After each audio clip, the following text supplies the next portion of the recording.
नमस्कार दोस्तों, स्वागत है आपका हमारे YouTube चैनल जीके ट्रैकर पे। देखिए फ्रेंड्स, आज की इस वीडियो में हम बात करेंगे जो हमारी एक सीरीज़ है Uttarakhand GK one liner series. इस सीरीज़ में हम उत्तराखंड की सभी वन लाइनर बुक्स को यहाँ पे कवर कर रहे हैं, उनके नोट्स को कवर करते हैं और ना सिर्फ उनके नोट्स को बल्कि उनसे रिलेटेड जितने भी आपके एक्स्ट्रा फैक्ट होते हैं उनको भी हम साथ साथ में कवर करते हुए चलते हैं, जिससे आपका एक जैसा प्रश्न एक जगह पर आपके नोट्स बन सकें। ये हमारा इस सीरीज़ का 46वां पार्ट है और आज हम 2300 क्वेश्चंस को यहाँ पे कवर कर जाएंगे। ये सभी क्वेश्चन अगर आपने अभी तक नहीं देखे हैं तो आप प्लेलिस्ट में जाके इस पूरी सीरीज़ को वॉच कर सकते हैं और इसके नोट्स बना सकते हैं। सबसे पहले हम BS Negi one liner series को यहाँ पे चला रहे हैं और इसके हम अभी तक 2250 प्रश्नों को कवर कर चुके हैं सीरियल वाइज। तो अगर आपको बुक पूरी कवर करनी है तो आप इस पूरी सीरीज़ को फॉलो कर सकते हैं। आज के वीडियो में, इस 46वें वीडियो में, हम जो प्रमुख व्यक्ति हैं उनके उपनाम एग्जाम में लगातार पूछे जाते हैं और जो प्रमुख स्थान हैं उनके भी प्राचीन नाम, पौराणिक नाम ये आपसे पूछे जाते हैं। तो आज की वीडियो में हम व्यक्तियों के उपनाम और जगहों के उपनामों को यहाँ पे कवर करेंगे। तो चलिए दोस्तों, आज की इस वीडियो को शुरू करते हैं। आज का हमारा पहला प्रश्न है, विकास पुरुष के नाम से किसे जाना जाता है? तो विकास पुरुष के नाम से ND तिवारी यानी नारायण दत्त तिवारी को जाना जाता है। ठीक है, एकमात्र मुख्यमंत्री हैं उत्तराखंड के जिन्होंने अपना 5 साल का कार्यकाल पूरा करा। पहले निर्वाचित मुख्यमंत्री हैं उत्तराखंड के, ये सब आपको याद रखना है। दूसरा प्रश्न है हमारा, आज़ाद उपनाम से जाने जाते हैं। तो आज़ाद उपनाम से किसे जाना जाता है, ये क्वेश्चन पेपर में पूछा गया था। तो श्रीधर किमोठी आज़ाद इनका पूरा नाम है। तो श्रीधर किमोठी को आज़ाद उपनाम से जाना जाता है। देहरादून का सुल्तान किसे कहा जाता था? तो देखिए, देहरादून का सुल्तान इस नाम से जाने जाते हैं महावीर त्यागी। इनका नाम आपको याद रखना है। ठीक है, स्वतंत्रता आंदोलन के दौरान इनको, जो महावीर त्यागी हैं, इनको देहरादून का सुल्तान कहा जाता था। ठीक है, सुल्तान से ही आपको एक और उपनाम याद रखना है। अगर आपसे पूछा जाए लेडी सुल्तान किसको कहा जाता है उत्तराखंड में, तो लेडी सुल्तान नेहा तोमर को कहा जाता है। इनका नाम भी आपको याद रखना है। नेक्स्ट है, गढ़ केसरी किसे कहा जाता है? गढ़ केसरी या गढ़वाल केसरी इस नाम से जाने जाते हैं अनसुईया प्रसाद बहुगुणा। बहुत इंपॉर्टेंट क्वेश्चन है, हाल ही में एग्जाम में भी ये क्वेश्चन पूछा गया था। तो गढ़ केसरी के नाम से प्रसिद्ध हैं अनसुईया प्रसाद बहुगुणा। और अगर आपसे कुर्मांचल केसरी पूछ ले तो हम जानते हैं बद्रीदत्त पांडे को कुमाऊं केसरी या कुर्मांचल केसरी के नाम से जाना जाता है। इसी के साथ आपको यहाँ पर दक्षिण गढ़वाल केसरी अगर पूछ लिया जाता है तो केसर सिंह रावत को दक्षिण गढ़वाल केसरी कहते हैं। तो तीनों उपनाम आपको यहाँ पे याद रखने हैं। नेक्स्ट है हमारा, काली कुमाऊं का शेर उपनाम किसका है? तो काली कुमाऊं का शेर किसको कहा जाता है? ये हर्षदेव औली को कहा जाता है। इसके अलावा कुमाऊं का मुजोलिनी किसको कहा जाता है? तो कुमाऊं का मुजोलिनी अंग्रेज़ों के द्वारा हर्षदेव औली को कहा जाता था। तो दो उपनाम आपको हर्षदेव औली के याद रखने हैं। पहला, काली कुमाऊं का इनको शेर कहते हैं और दूसरा, इनको कुमाऊं का मुजोलिनी भी कहा जाता था अंग्रेज़ों की तरफ से। इन्हीं से मिलता जुलता नाम आप सभी जानते हैं, हर्षदेव जोशी का है। हर्षदेव जोशी को काली कुमाऊं का चाणक्य कहते हैं। ठीक है, दोनों आपको याद रखने हैं। नेक्स्ट है हमारा, गिरदा उपनाम से जाने जाते हैं। तो गिरदा उपनाम किसका है? गिरदा उपनाम गिरीश तिवारी का है और गोरदा उपनाम गौरीदत्त पांडे का है। दोनों नाम आपको याद रखने हैं, इनमें से एक एग्जाम में आपसे पूछा भी जा चुका है। तो गिरदा किसका है? गिरीश तिवारी। और गौरदा किसका है? गौरीदत्त पांडे का है। नेक्स्ट है हमारा, उत्तराखंड एक्सप्रेस उपनाम किसका है? तो उत्तराखंड एक्सप्रेस के नाम से जाने जाते हैं सुरेंद्र सिंह भंडारी। ठीक है, इनको याद रखेंगे। गढ़वाली उपनाम किसका है? तो गढ़वाली उपनाम यह है बच्चूलाल भट्ट का। इनका नाम भी आपको याद रखना है।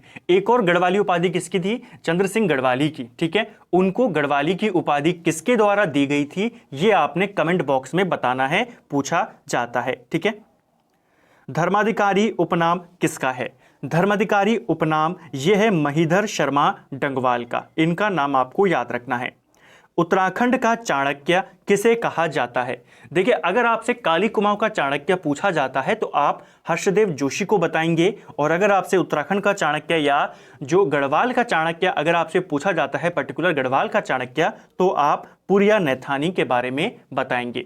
इनके बारे में हमने डिटेल में पढ़ा था जब हमने पंवार वंश पढ़ा था, तो आप पंवार वंश की वीडियो में जाके अगर आप डिटेल में जानना चाहते हैं तो आप इसको पढ़ सकते हैं। ठीक है, अगर बात की जाए उत्तराखंड का आधुनिक चाणक्य किसको कहते हैं, तो लास्ट वीडियो में भी हमने बात करी थी हेमवती नंदन बहुगुणा को। ग्रामीण विकास का संत किसे कहा जाता है? बहुत इंपॉर्टेंट क्वेश्चन।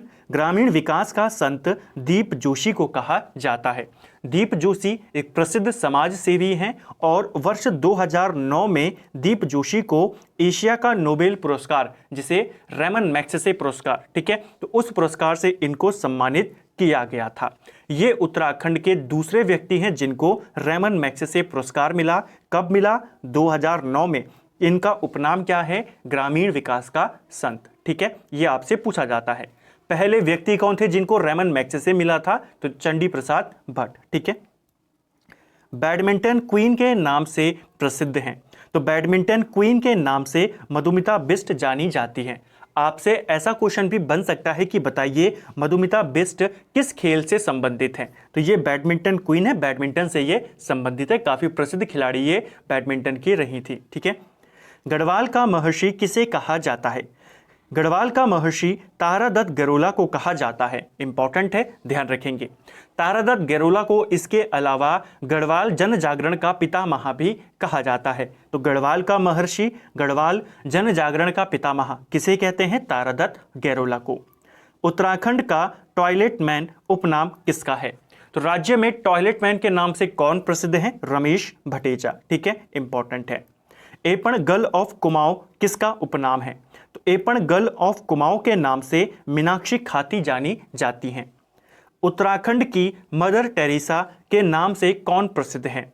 उत्तराखंड की मदर टेरेसा किसको कहा जाता है? तो यह माधुरी शर्मा को कहा जाता है। और अगर आपसे पूछा जाए बुग्यालों की मदर टेरेसा किसको कहा जाता है, तो रूपा देवी को कहा जाता है।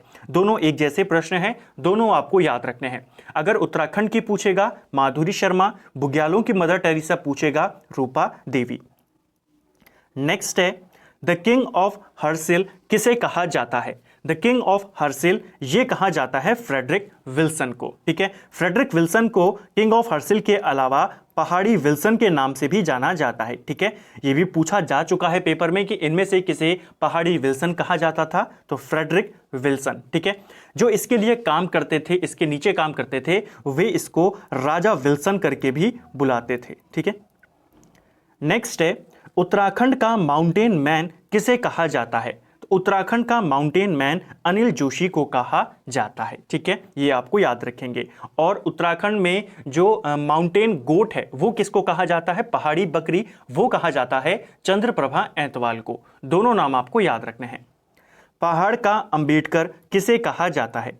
पहाड़ का अंबेडकर जो है ये हरिप्रसाद टमटा का उपनाम है। ठीक है, तो अगर आपसे पूछा जाए पहाड़ का अंबेडकर किसको कहते हैं, तो हरिप्रसाद टमटा को पहाड़ का अंबेडकर कहते हैं। दलितों के लिए शिल्पकार नाम का प्रचलन करने में इनका महत्वपूर्ण योगदान था। ठीक है, ये हमने कुछ इंपॉर्टेंट व्यक्तियों के उपनाम देखे।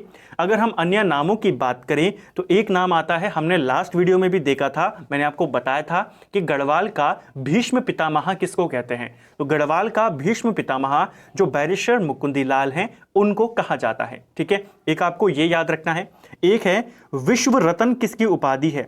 ठीक है, कि विश्व रत्न, तो ये उपाधि डॉक्टर शशिधर शर्मा की है, उनका नाम भी याद रखेंगे।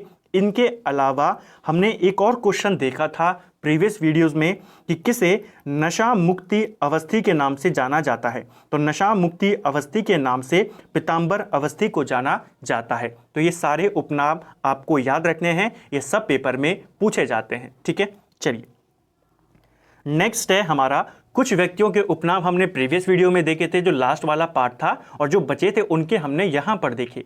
अब हम जो प्रमुख स्थल हैं उनके यहां पे उपनामों को देखेंगे, उनके प्राचीन नामों को यहां पे कवर करेंगे। ठीक है, जो उत्तराखंड के शहर हैं इनके पुराने नामों को देखेंगे। चलिए, हरिद्वार का पुराना नाम क्या था? देखिए, हरिद्वार का पुराना नाम या हरिद्वार का अगर हम कहें प्राचीन नाम क्या था, तो हरिद्वार को मयूरपुर, कुपिला, मायापुर के नाम से जाना जाता था। ठीक है, मयूरपुर, मायापुर क्यों कहा जाता था? यहाँ पर जो हरिद्वार की अधिष्ठात्री देवी हैं, कौन है? माया देवी हैं। तो माया देवी का मंदिर है, इसीलिए इसका प्राचीन नाम क्या पड़ा? मयूरपुर या मायापुर। ठीक है, इनके अलावा इसे कुपिला या कपिला के नाम से भी जाना जाता था। क्यों? क्योंकि रामायण काल से पहले हरिद्वार में कपिल मुनि का आश्रम था, इसीलिए हरिद्वार को कुपिला भी कहा जाता है। तो ये हरिद्वार के प्राचीन नाम हैं। अगर आपसे पूछा जाए हरिद्वार के उपनाम कौन से हैं, ठीक है, या हरिद्वार के अन्य नाम कौन से हैं? हरिद्वार को गंगा द्वार भी कहते हैं, हरिद्वार को चारों धामों का द्वार भी कहते हैं, हरिद्वार को स्वर्ण द्वार कहते हैं, तीर्थों का द्वार भी हरिद्वार को कहते हैं। इसके अलावा उत्तर भारत का केरल हरिद्वार को कहा जाता है और पूर्व का वेनिस ये भी हरिद्वार को कहा जाता है। ठीक है, जो पहला अंग्रेज था जो हरिद्वार में आया वो कौन था? उसका नाम था टॉम कायरट। ठीक है, ये क्वेश्चन बनता है। टॉम कायरट पहला अंग्रेज जो हरिद्वार में आया, ये 1608 में हरिद्वार में आया था और इसने हरिद्वार को क्या कहा ये पूछा जाता है आपसे। ये तो पूछा ही जाता है कि कौन आया था, कब आया था, लेकिन इसने हरिद्वार को कहा क्या था? इसने हरिद्वार को कैपिटल ऑफ शिवा कहा था, यानी शिव की राजधानी इसने हरिद्वार को कहा था। ठीक है, ये भी पूछा जाता है आपसे, हरिद्वार को शिव की राजधानी किसने कहा था? तो आप बताएंगे टॉम कायरट ने कहा, जो कि 1608 में यहां पर आया था। ठीक है, नेक्स्ट है हमारा ऋषिकेश का पुराना नाम क्या है? ऋषिकेश का पुराना नाम है कुब्जा मृग या वीरभद्र। तो इसे किस नामों से जाना जाता है? इसका प्राचीन नाम कुब्जा मृग है और यह पेपर में पूछा गया है आपसे, क्वेश्चन बना था कि इनमें से किसका प्राचीन नाम कुब्जा मृग था? तो किसका है? ऋषिकेश का।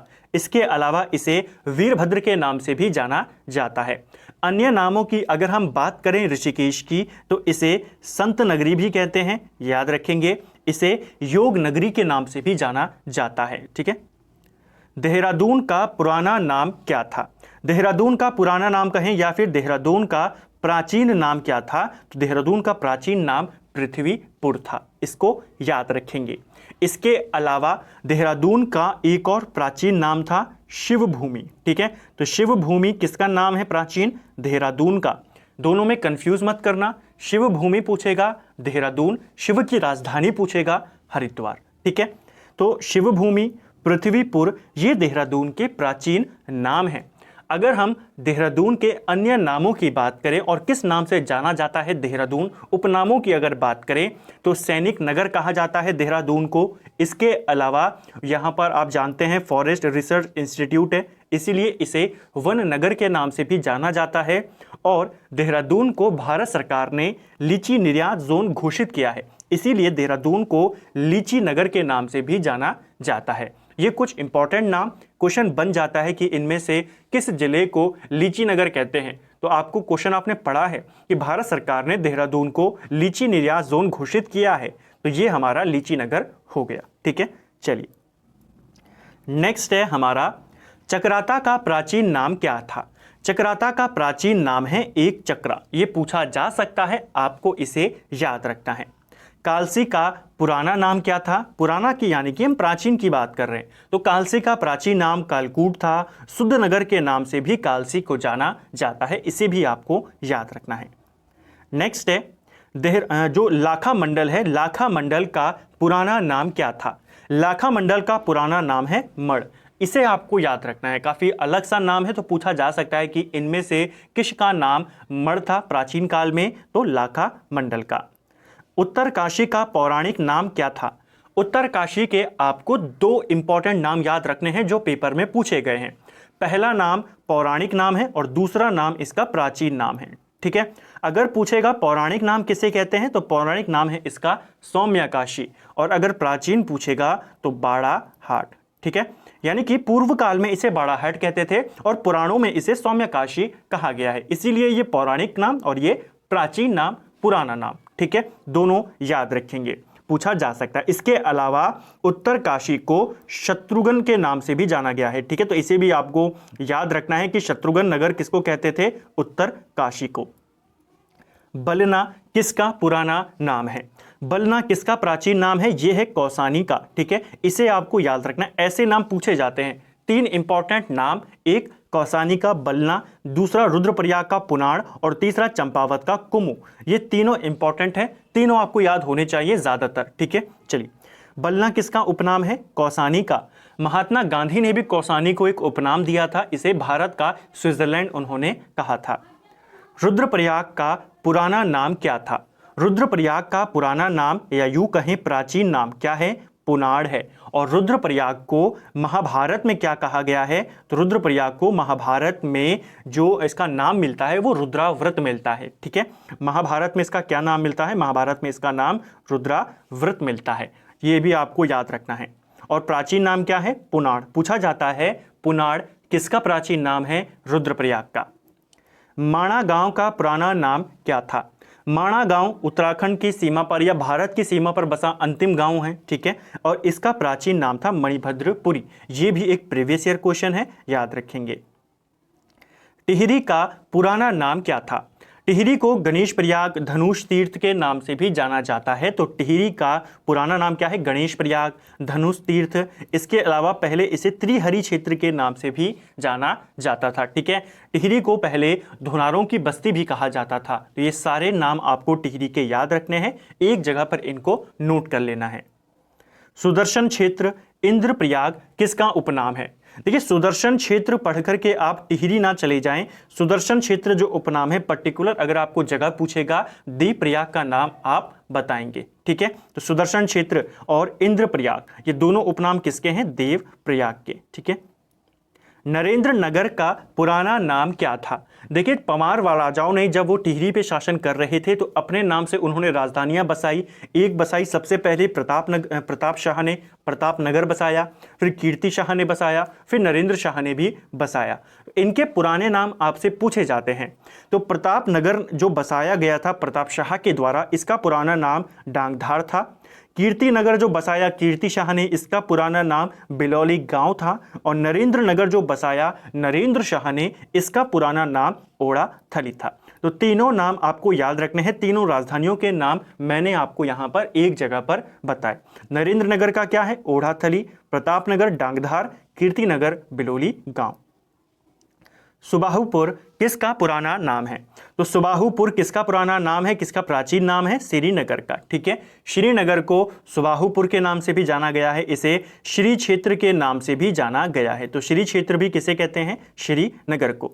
श्रीनगर को गढ़वाल की दिल्ली भी कहा जाता है, इसे भी आपको याद रखना है। जिस तरह जो मेन दिल्ली है वो कई बार उजड़ी, कई बार वो दोबारा से बसी, इसी प्रकार जो श्रीनगर है ये भी कई बार उजड़ा, कई बार बर्बाद हुआ, लेकिन दोबारा से बसा। तो इसे गढ़वाल की दिल्ली भी कहते हैं। कणाश्रम का वर्तमान नाम क्या है? देखिए, कणाश्रम जो है ये आपके पौड़ी गढ़वाल में कोटद्वार के नजदीक स्थित है। और किस नदी के तट पर है ये आपका कणाश्रम? ये आपके मालिनी नदी के तट पर स्थित है। कणाश्रम है कहां पर? कोटद्वार के समीप है। तो दो आपको याद रखने, एक कणाश्रम याद रखना और एक कोटद्वार याद रखना है। ठीक है, कोटद्वार जो है ये खो नदी के तट पर है। ठीक है, और जो कण आश्रम है ये मालिनी नदी के तट पर है। तो दोनों आपको याद रखना है, दोनों की नदियां पूछी जाती हैं। कणाश्रम का जो वर्तमान नाम दिया गया है इसे चौका घाट नाम दिया गया है। ठीक है, चलिए नेक्स्ट है, चंपावत का पुराना नाम क्या था? तो ऊपर मैंने आपको बताया कि आपको ये नाम पता होने चाहिए। चंपावत का पुराना नाम था कुमू। टनकपुर का प्राचीन नाम क्या था? टनकपुर का प्राचीन नाम है ग्रास्टिंगगंज, इसे आपको याद रखना है। ठीक है, तो टनकपुर का प्राचीन नाम क्या है? ग्रास्टिंगगंज। और अगर आपसे पूछा जाता है गढ़वाल का ग्रास्टिंगगंज किसको कहते हैं, तो गढ़वाल का ग्रास्टिंगगंज कोटद्वार को कहते हैं। दोनों में कंफ्यूजन मत करना। टनकपुर का प्राचीन नाम क्या है? ग्रास्टिंगगंज, उसका प्राचीन नाम है, लेकिन कोटद्वार का ये उपनाम है। कोटद्वार को गढ़वाल का ग्रास्टिंगगंज कहा जाता है। गौविशाण किसका पुराना नाम था? तो गौविशाण को लेकर हर एग्जाम में आपसे क्वेश्चन बनते हैं, और ये इन जितने भी आपके यहाँ पे 50 क्वेश्चन है उनमें सबसे ज़्यादा इंपॉर्टेंट क्वेश्चन गौविशाण है। इसको लेकर हर एग्जाम में क्वेश्चन बनता है। ठीक है, गौविशाण का जो अभी वर्तमान नाम है। किसका प्राचीन नाम था गौविषाण? ये काशीपुर का प्राचीन नाम था। ठीक है, गौविषाण नाम किसका था पहले? काशीपुर का था। तो आपसे पूछा जाता है काशीपुर की स्थापना किसने करी थी? तो काशीपुर ये जो नगर है जिसे हम आज देखते हैं, इसकी स्थापना 1639 में काशीनाथ अधिकारी के द्वारा करी गई थी। आपको वर्ष याद रखना है, पेपर में पूछा गया है। ठीक है, एक क्वेश्चन आपसे पूछा जाता है, जो हुएनसांग था, ठीक है, चीनी यात्री हर्षवर्धन के काल में आया था, उसने गौविषाण की यात्रा कब करी थी? क्यों इंपॉर्टेंट है? देखिए, आपसे एक क्वेश्चन तो पूछ लिया गया कि गौविषाण की स्थापना किसने करी थी या काशीपुर की स्थापना, तो आपने बताया 1639 में काशीनाथ अधिकारी ने। अब अगर आपसे पूछा जाता है कि गौविषाण की जानकारी का एकमात्र स्रोत, एकमात्र विस्तृत स्रोत कौन सा है, क्या है? तो जो हुएनसांग आया था उसी का जो यात्रा वृतांत है। हुएनसांग का यात्रा वृतांत किस नाम से है? सियूकी के नाम से। तो गौविषाण का जो स्रोत है जानकारी का, वो एकमात्र स्रोत क्या है? सियूकी है। ठीक है, हुएनसांग की रचना। तो पूछा गया था पिछले पेपर में कि हुएनसांग गौविषाण की यात्रा पर कब आया था? तो 636 ईस्वी में ये गौविषाण में आया था। ठीक है, इसी ने इसका नाम बताया कि ये गौविषाण इसका नाम है। आपको ये सब याद रखना है, पूछा जाता है। ठीक है, सबसे पहले गौविषाण के बारे में कि गौविषाण कहाँ पर है, कहाँ से कहाँ तक ये फैला हुआ है, पूरी जानकारी हमें हुएनसांग ने ही यहाँ पर बताई थी। ठीक है, इसीलिए इसका जो ये किताब है ये महत्वपूर्ण स्रोत है।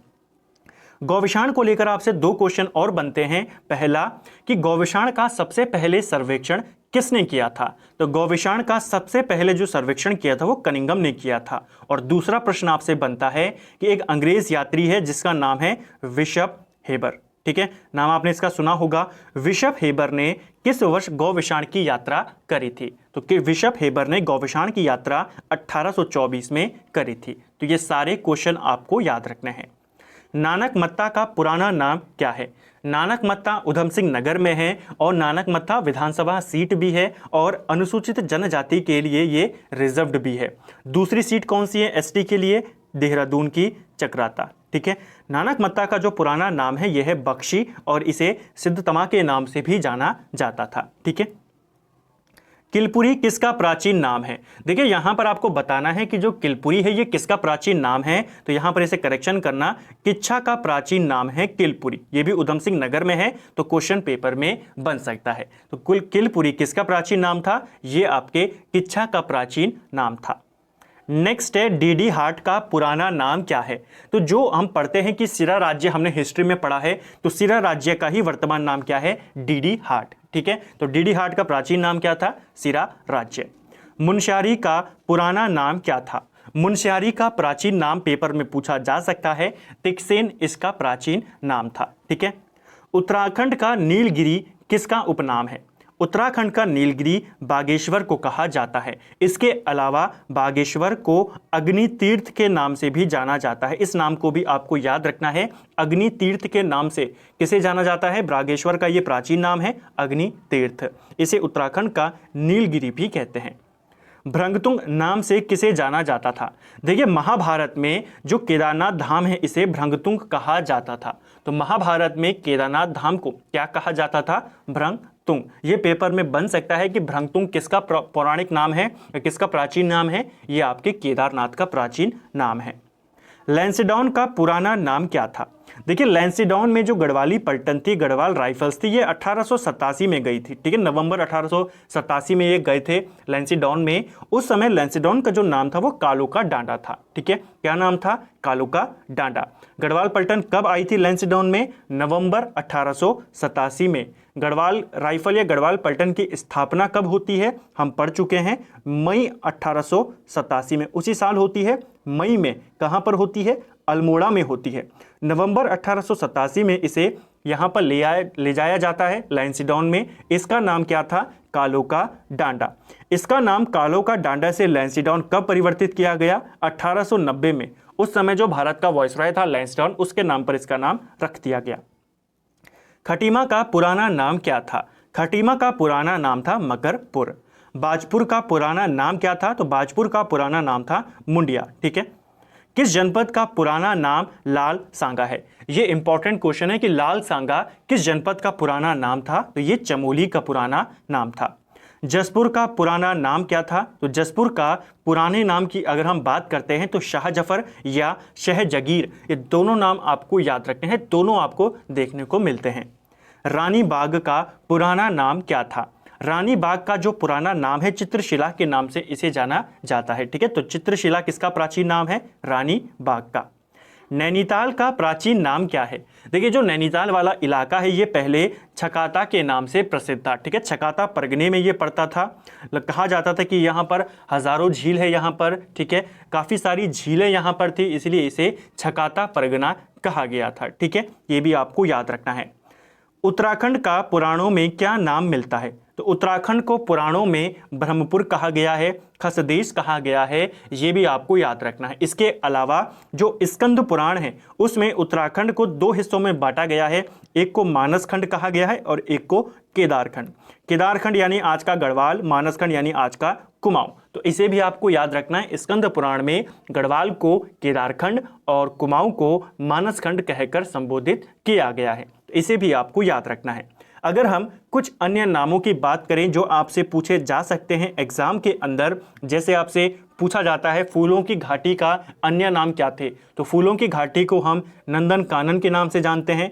अलका भी फूलों की घाटी का ही उपनाम है। ठीक है, आपसे पूछा जाता है अल्मोड़ा का प्राचीन नाम क्या था? तो अल्मोड़ा को पूर्व काल में आलमनगर भी कहा जाता था। ठीक है, मुगलों के प्रभाव के कारण अल्मोड़ा का नाम आलमनगर रखा गया था। इसके अलावा अल्मोड़ा को राम क्षेत्र के नाम से भी जाना जाता था। ये कुछ इंपॉर्टेंट उपनाम हैं शहरों के जो आपको याद होने चाहिए।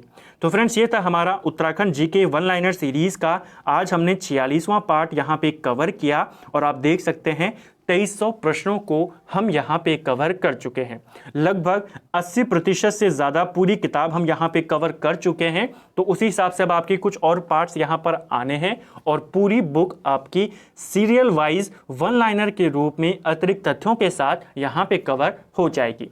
उम्मीद करता हूँ वीडियो आपको पसंद लगा होगा। यहाँ पे अगर आपको ये वीडियो पसंद आई है तो वीडियो को लाइक करें। अगर आप चैनल पे नए हैं तो चैनल को सब्सक्राइब करें, अपने दोस्तों के साथ शेयर करें और वीडियो आपको कैसा लगा हमें कमेंट बॉक्स में ज़रूर बताएं। Thank you friends.